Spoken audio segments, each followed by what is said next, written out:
This is We the Sales Engineers podcast, show 332. Welcome to We the SEs podcast, the show for sales engineers by sales engineers with your host, Ramzi Marjaba.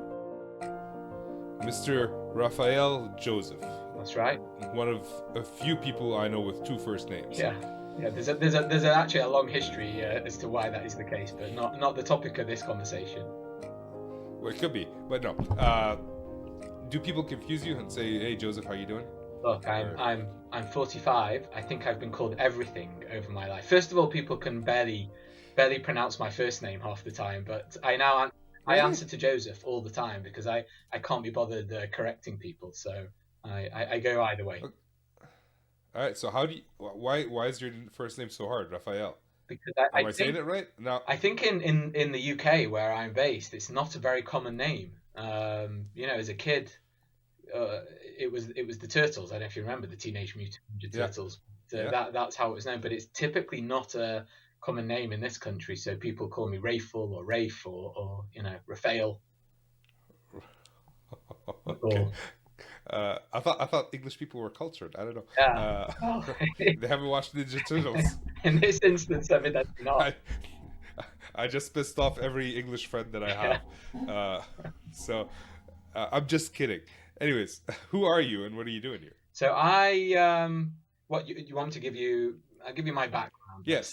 Introduce yourself to the audience so they know what to expect. So that it has some relevance to the community here. So I started life as a software developer. So I was a software developer for 10 years in banking and on the trading desks, derivatives trading, and then I moved into what was a passion of mine at the time, which was online video.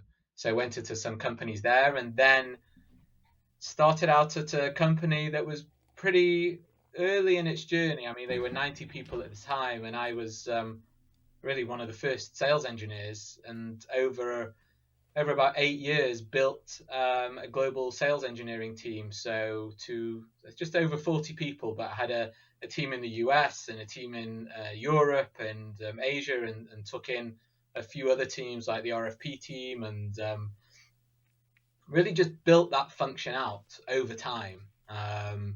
Remember 12 years ago, sales engineering was less well known than it is today. I mean, there are still lots of instances today where you speak to somebody and they have no idea. I mean, my father, 12 years down the line, still has no idea what a sales engineer is, and I've sort of given up to many people trying to explain that. But after all that time, the company went public, and then it was time to actually do something new, and so I went completely off piste and set up a recruitment business that was specializing in hiring sales engineers.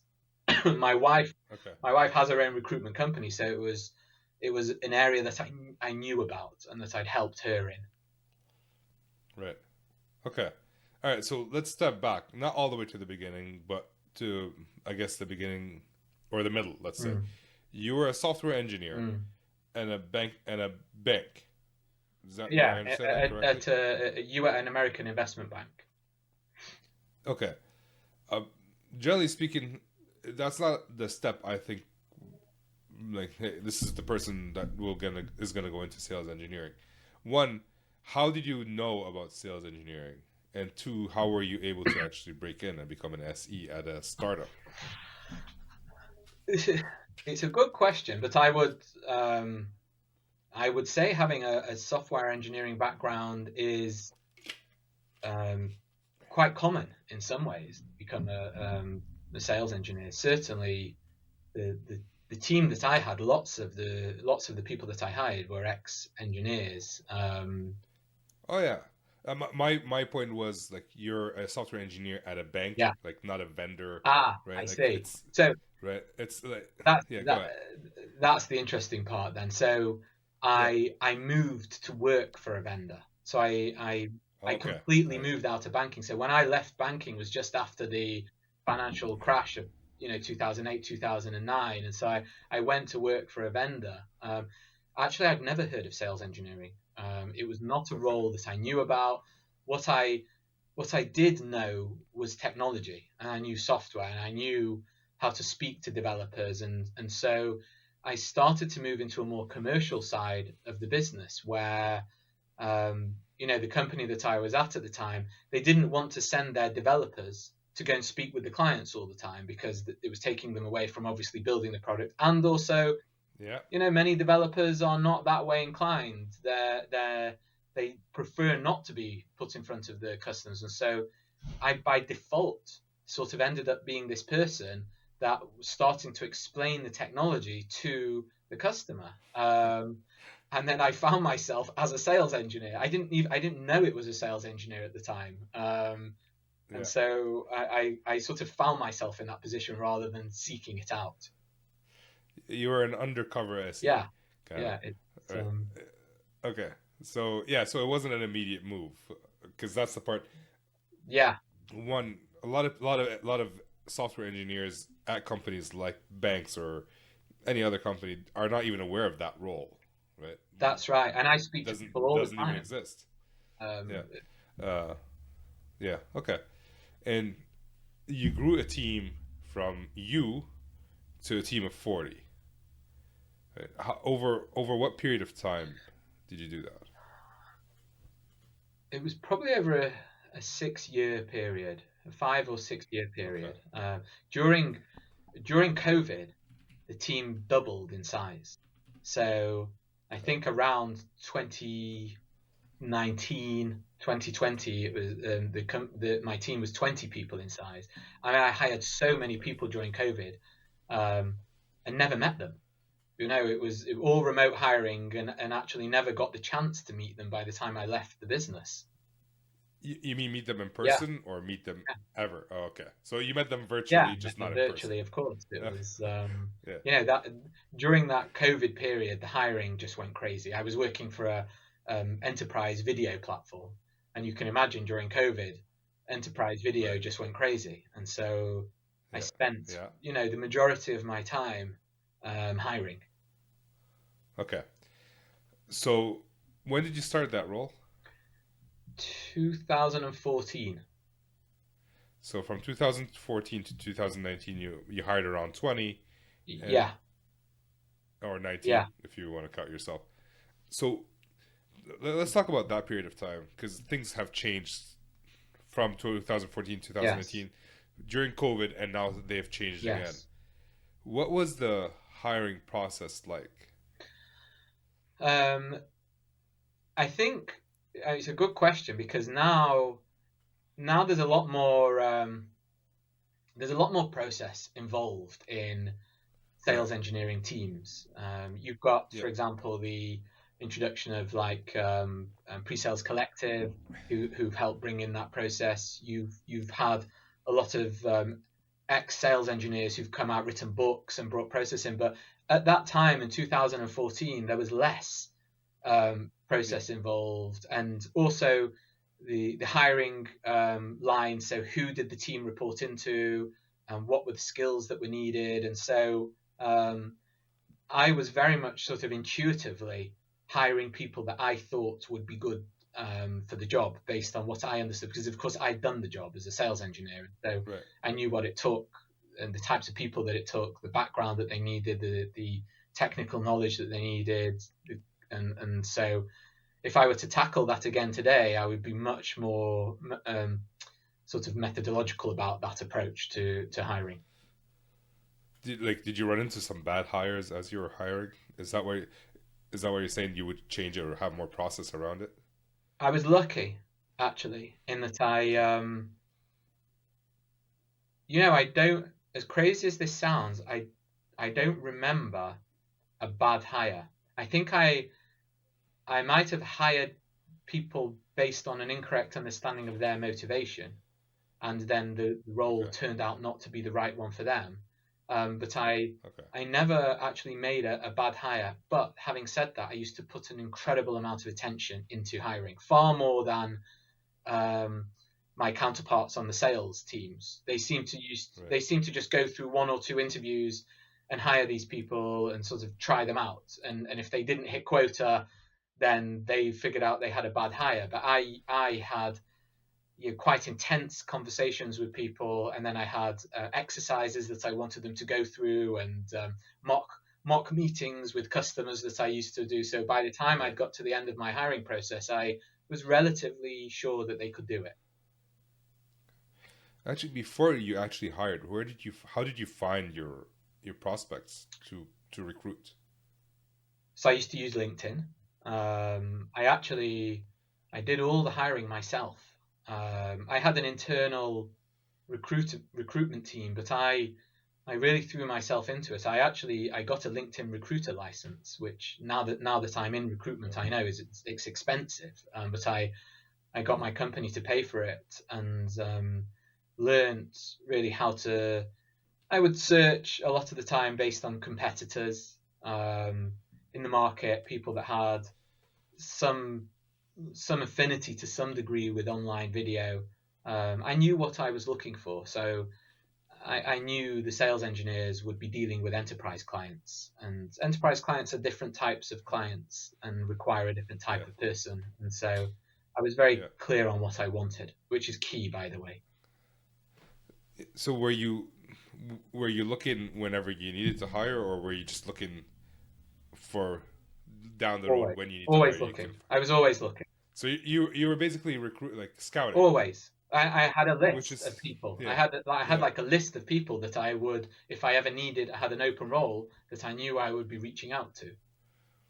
So this thing that drives me nuts, that most managers do not do that. Most managers, when they need to hire someone, they put in a job description, they publish it on LinkedIn, whatever, and now they have 1,000 people applying to jobs that may or may not be a good fit, versus them knowing exactly who to reach out to. Yeah. So I'm glad you brought that up. Although I must say, putting a job post out onto LinkedIn, you'll get hundreds, if not thousands, of people applying. Yep. You have to have the time. It sort of, in many ways, doesn't serve the purpose. Yeah, I mean, I think of sales engineering as a sport, right? A professional sport.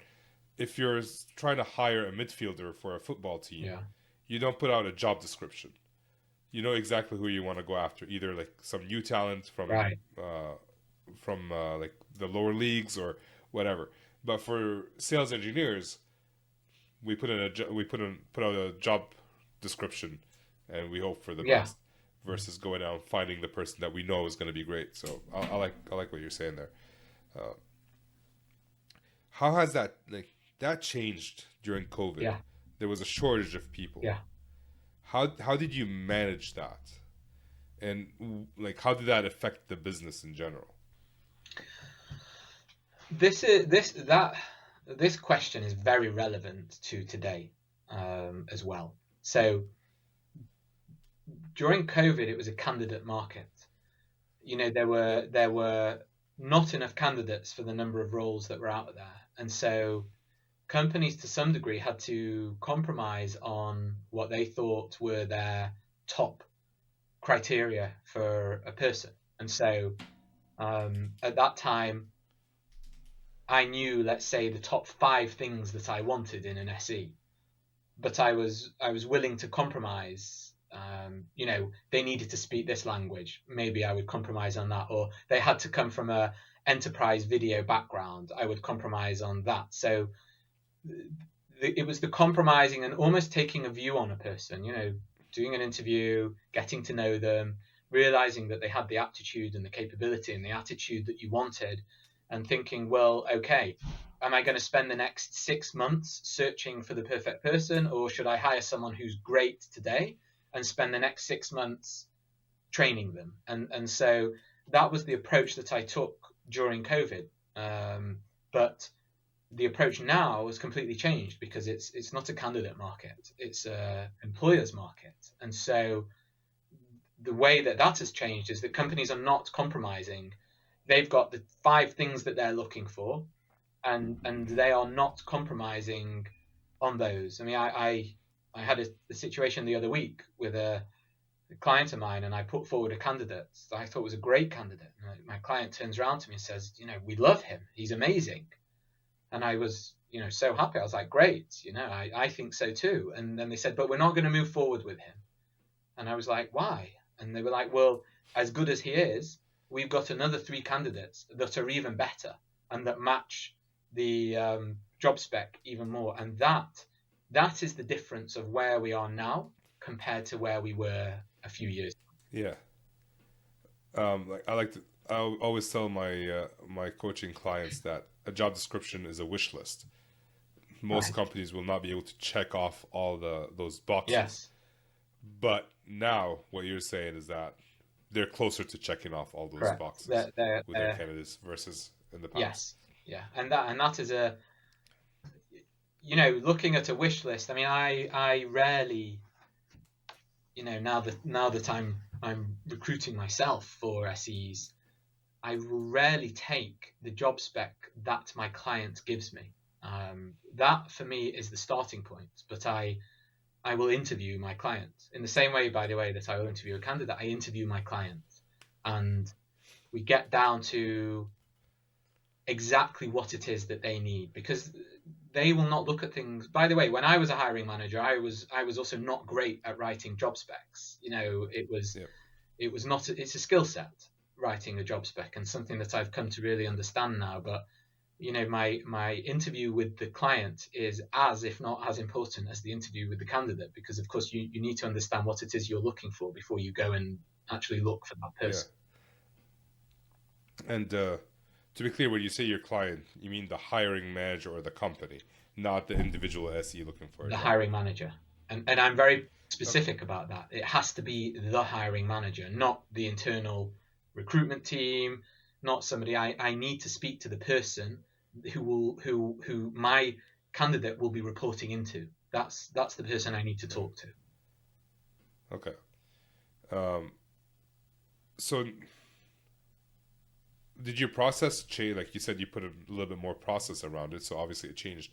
How, like, what was your process in hiring an SE for your previous employer? And it's quite similar to today, still to some degree. But there are a few components to solutions engineers, sales engineers, SEs. Of course, there's the skill set. So if you're hiring somebody for a DevOps platform versus, you know, a video platform versus a marketing platform, or you're going to try and find somebody that has previous experience in that area, because you want them to be able to speak to the clients and have an understanding of the background of what it is that they're speaking about. So that's the sort of hard skill element, you know, industry experience. So that's one area that I will interview them on. The other area is the technical side. And me and you both know that varies. There are some SE roles that require far greater technical competency than others. And it depends on what they're going to do. Some SE roles are all API based, and they might even be doing some coding where they're building POCs on the fly. Others are far more about value selling and, you know, discussing sort of value proposition around that. So the technical side depends. And then there is really what I call the customer facing side. This is quite crucial because, and it's more crucial as AI comes closer and closer towards the SE role. And the thing that will distinguish them is their ability to speak to a client, and their client facing abilities, and their ability to hold themselves in a meeting, particularly if it's an enterprise meeting. You've got quite senior people. You might have a room of 10, 15 people in there, you know, multiple stakeholders, and you need to have somebody that can hold themselves in that meeting, that can speak at the right time, say the right thing, put themselves forward in the right way, maybe present to an audience of people. These are not necessarily skills that all technical people have. And so I'm looking across all these different areas for that person. And then, of course, the last one is the person themselves, their attitude. You know, I always used to think, as a, you know, now that I'm in recruitment and I was a hiring manager, I look at it from both sides of the scale. But when I was a hiring manager, I often used to look at someone and think, how easy are they going to be to manage? Is this person, are they going to be hugely needy of my time and emotionally and all this, like how self-sufficient is this person? Are they the type of SE that I can just say to them, look, I need you to take this situation, and I could count on them to go and deal with it and think on their feet and figure it out. And so I'm often looking for that attitude and the person themselves. Yeah, it's funny. I talk to some managers, and I tell them, like, as an individual contributor, I'm thinking, how can I make your life easy? Right.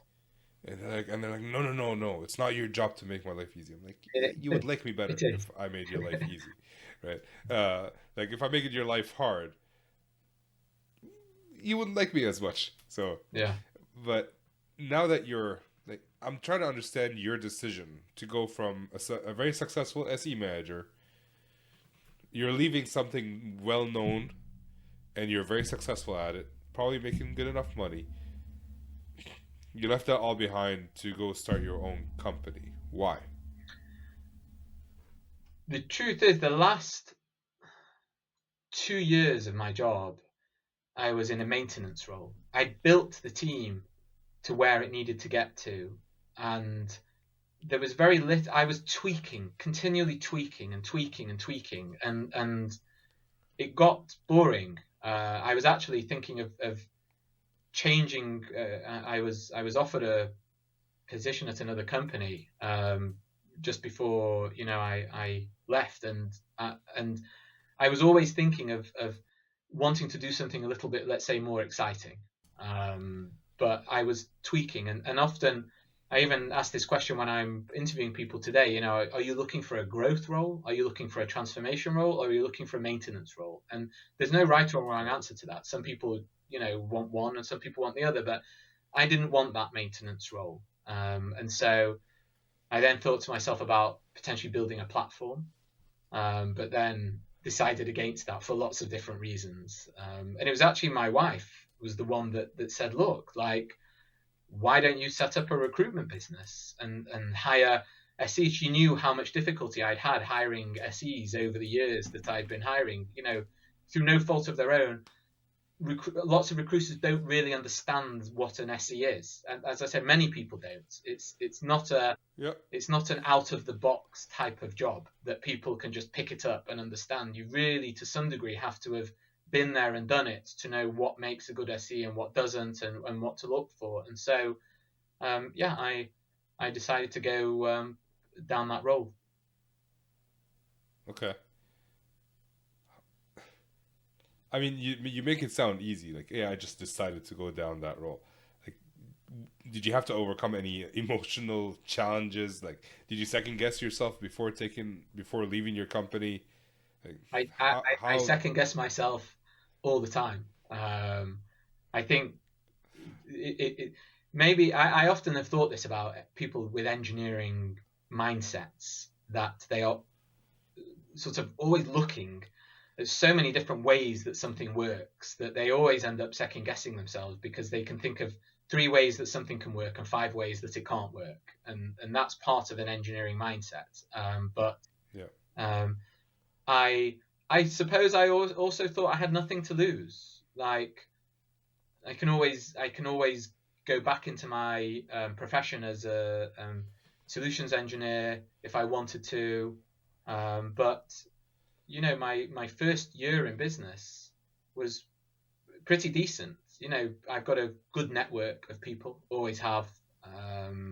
Lots of my old friends and my old even people that worked for me. They're now managers at different companies and they're hiring, and people move, and so I've got a good network. But I think what I didn't necessarily account for was how depressed the market would be for so long. It's been probably a year and a half now, maybe less, more, depends which way you look at it. But I didn't. I mean, who knew that all these things were going to happen in the world, and you can't know these things in advance. Yeah. So how do you prepare for those, though? Are you able to prepare for those, or do you just take it? You can't prepare for them. Not that I know of. I would tell you this, that I knew that the market was going to be tough. I knew that when I started the business, but my opinion was that starting up a company in a down period is a great time to do that because all your competitors are also struggling. Yeah. Your costs are low. You can come in quite competitive. You can learn while the market is retracting or contracting, sorry, and then make all those mistakes. And then when the market turns, which it will, you're ready. You've made all the mistakes. You set everything up. You've practiced. You've done everything you need to do.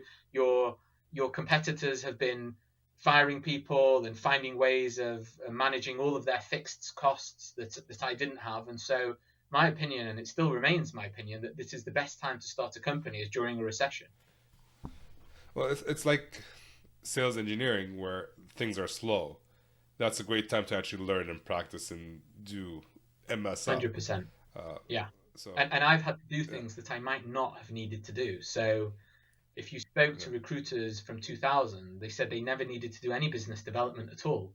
The jobs were just coming to them. Whereas yeah. I've really spent a huge time understanding business development, understanding my branding, my company branding, outreach. I'm doing a lot of posting and commenting and so on LinkedIn. And I might well never have done any of that if the market was booming. Yeah. So, like, one guy was asking me why I love sales engineering so much. I told him it's because you're as close to running a business without actually having to run a business, right? Like we're there, we see everything. We see the salespeople struggling through negotiations or trying to find a new lead or Mm. whatever. But now you left that and you're running a business. What are some of the things that are transferable from solution engineering to not necessarily recruiting, but being a business owner? Yeah, it's a good question. Solutions engineering is fundamentally about finding finding the problems and solving those problems for your client.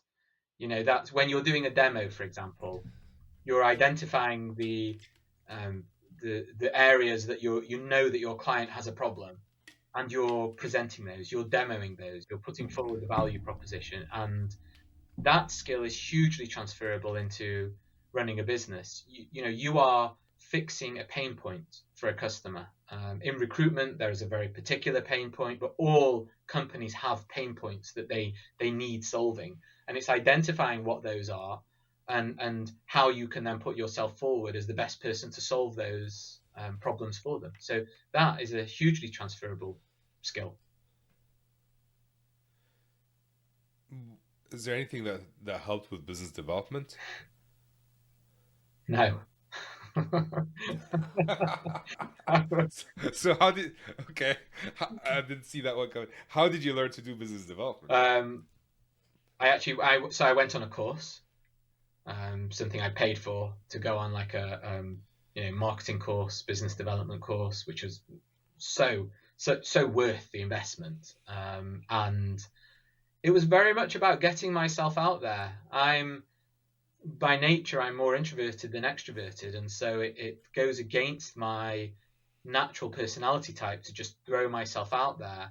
So I've forced myself to do that, you know, putting myself into situations that I wouldn't normally, going to networking events and speaking at events and posting on LinkedIn all the time. I remember the first post I put out on LinkedIn, I was cringing and wondering whether anyone's reading it, and now I just post and literally, unless somebody comments on it, I don't go back to it. So all Yeah, these things that were uncomfortable in the beginning become very comfortable as you get habituated to them. But no, sales engineering, although it has sales in the name, it didn't help me with business development. I will say that I've had a newfound respect for AEs, and okay. the BD that they do, and looking back on that time, and also a huge respect for business owners, who just have to go out and get that business themselves. It is without doubt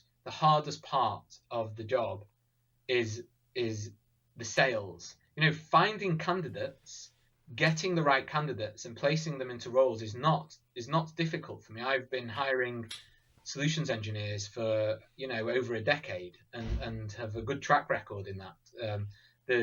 The difficult part is in finding the clients and solving the pain point for them, which is actually them agreeing to use an external recruiter rather than wanting to do it themselves. And so those are the more difficult things. So, all right. Oh, so many questions, and I don't know which direction to take this at. Okay. You're solving a problem. I mean, one of the biggest competitors that most companies have is the do nothing or using an internal tool to do something. And you're kind of in that boat where your biggest competitor isn't the other person recruiting, it's the internal recruiters for the company. Why should companies use external recruiters versus internal recruiters? I mean, that is the fundamental. You were asking the question before about the pain point. This is the pain point. And I've been there, remember. I was a hiring manager in a company. I had an internal recruitment team that effectively worked for me as I was looking for them. And so there are some very obvious parts. So one is, of course, time. If you're a company and you put out a LinkedIn job, you'll probably get minimum 300 people responding to that. Yep. So the time to go through that is obviously a pain point. And then the expertise to go through that. Internal recruiters are not experts in solutions engineering. How are they going to know the difference between that CV versus that CV? And so they can make mistakes. Yeah. To clarify on that, internal recruiters usually recruit for everybody, not just sales engineers. Correct. That's why they're not specialized. They are not specialized. They are generalists, and so that's the second pain point. So the first pain point is time.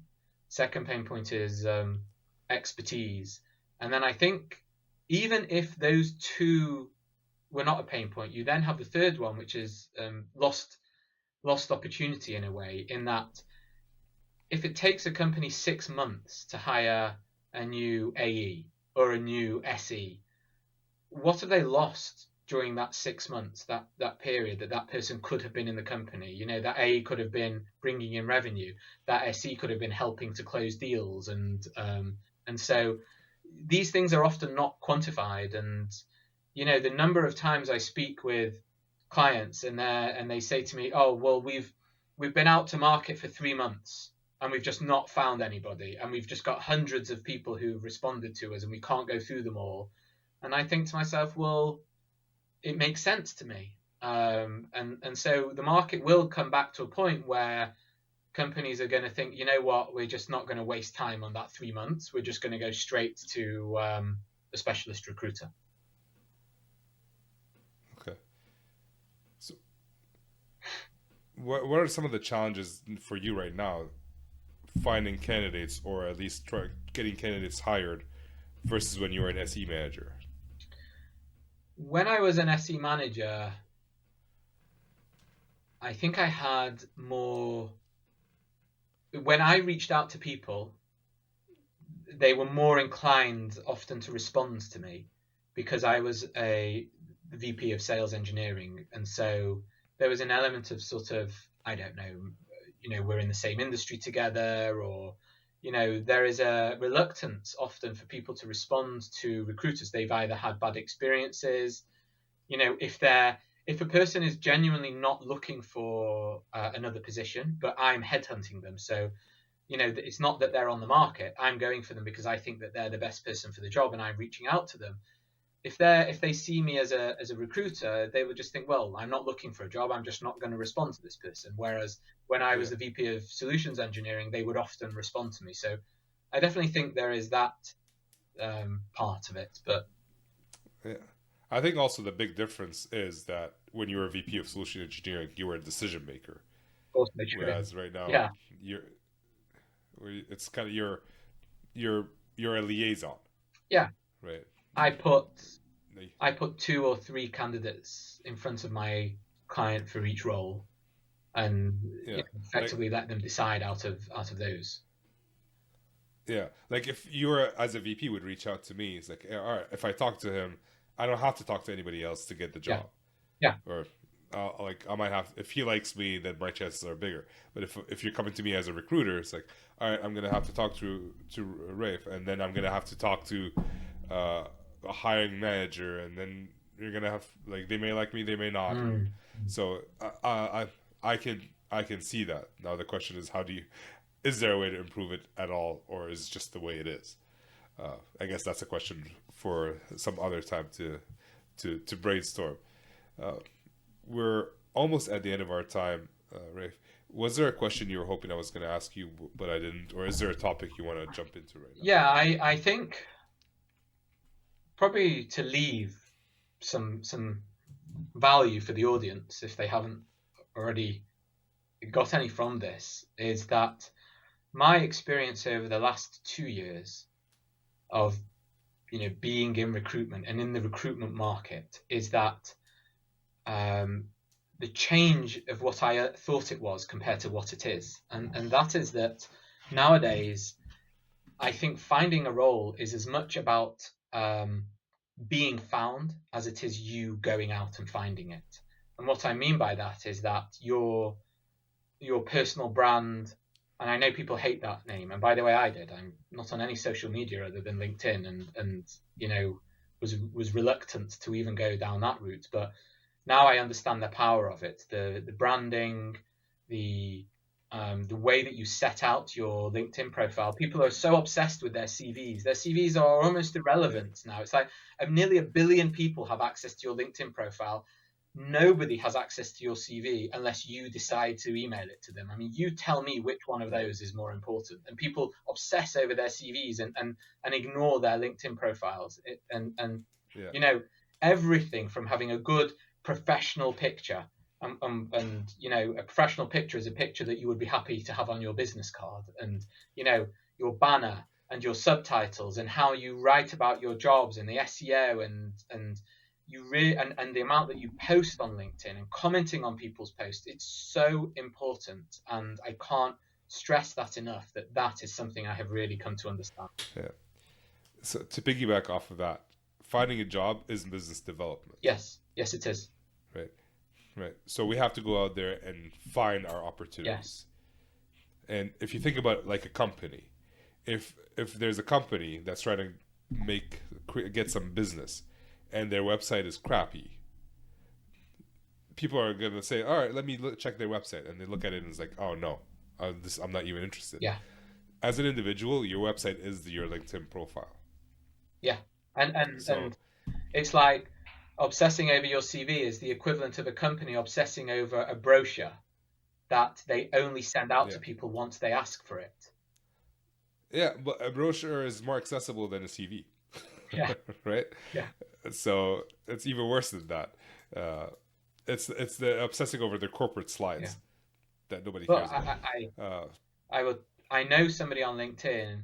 She's got a huge following. She's built it all herself, off her own back, going out, posting, commenting on everything. She's built thousands and thousands of followers, and she got laid off.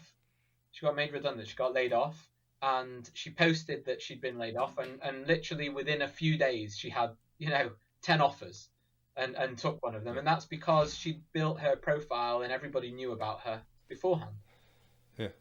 Yeah, and that's another thing that as an individual you would bring value to the company looking to hire you.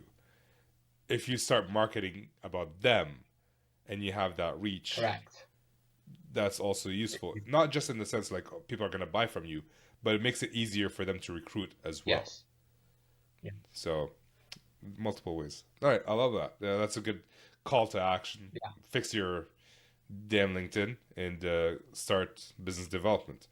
Even though you're in treat yourself as a company or as a product, whichever way you want to look at it. You're the product and you're the salesperson for your own product. So that's great. All right, Rafe, this was an amazing conversation. I look forward to more in the future. Thanks for having me. It was a pleasure. Pleasure was mine. And that's the end of the show. Thank you all for being here. As usual, I appreciate you being here. I appreciate your interactions whenever you interact with me. What's your takeaway from the show? There's a couple of things that he mentioned to me that makes me say, yeah, I know that. One of which was a lot of managers wait till they need to hire someone to put out a job posting to go find someone, versus what he used to do, which is scout ahead of time, knowing exactly who he wants to hire when the time comes. And the second thing was, I've put this post on LinkedIn some time ago, and I said, if you want to know how many people want to become solution engineers, put a job posting. If you want to find a solution engineer, you should be out there scouting. And he kind of echoed that sentiment in the show.